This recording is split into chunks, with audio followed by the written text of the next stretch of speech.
नमस्कार, मैं गुड़िया शाह। गुड मॉर्निंग स्टडी में आपका स्वागत है।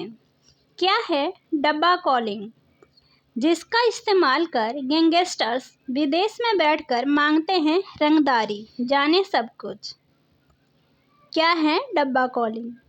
अपराधी जबरन वसूली के लिए डब्बा कॉलिंग का तरीका अपनाते हैं। गैंग मेंबर एक फ़ोन से विक्टिम को कॉल करता है और दूसरे फ़ोन से गैंग लीडर को। दोनों फ़ोन एक दूसरे के पास स्पीकर मोड पर होते हैं, जिससे गैंग लीडर सीधे विक्टिम से बात करके वसूली की मांग करता है। अलग अलग जगहों से कॉलिंग।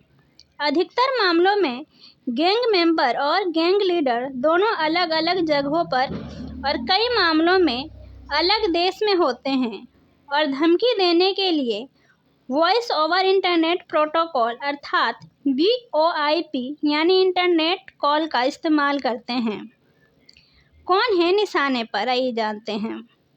गैंगस्टर के निशाने पर ज़्यादातर बिल्डर, ठेकेदार, हाई प्रोफाइल बिजनेसमैन, बड़े सट्टेबाज, केबल ऑपरेटर, महंगी कारों के डीलर, क्लब और होटल मालिक, अवैध कॉल सेंटर चलाने वाले, विदेशी करेंसी और हवाला ऑपरेटर और कुछ स्थानीय नेता होते हैं। VPN से छिपाते हैं पहचान, ट्रेस ना हो पाए, इसलिए गैंगस्टर्स डब्बा कॉलिंग के दौरान इंटरनेट कनेक्टिविटी के लिए VPN का इस्तेमाल करते हैं।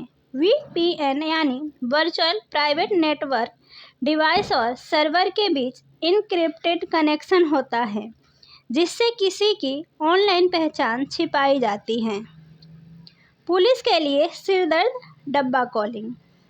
दिल्ली पुलिस मुख्यालय में NIA अधिकारियों की उपस्थिति में हुई एक बैठक में डब्बा कॉलिंग पर चर्चा हुई। यह दिल्ली, हरियाणा, पंजाब और राजस्थान की पुलिस के लिए बड़ी चुनौती बन गई है।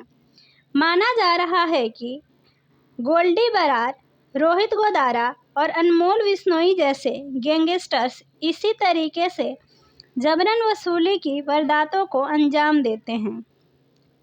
ट्रेस करना मुश्किल क्यों, आइए जानते हैं। डब्बा कॉलिंग में इस्तेमाल किए जाने वाले दोनों फ़ोन को अलग अलग नेटवर्क से कनेक्ट किया जाता है।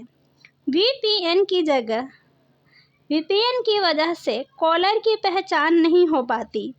कई मामलों में पुलिस गैंग मेंबर तक पहुंचती है, पर गैंग का लीडर जो दूर किसी देश में बैठकर एक्सटॉर्शन मांग रहा है, वो पुलिस की गिरफ्त से दूर रहता है। इनक्रिप्टेड ऐप्स से बढ़ी चुनौती।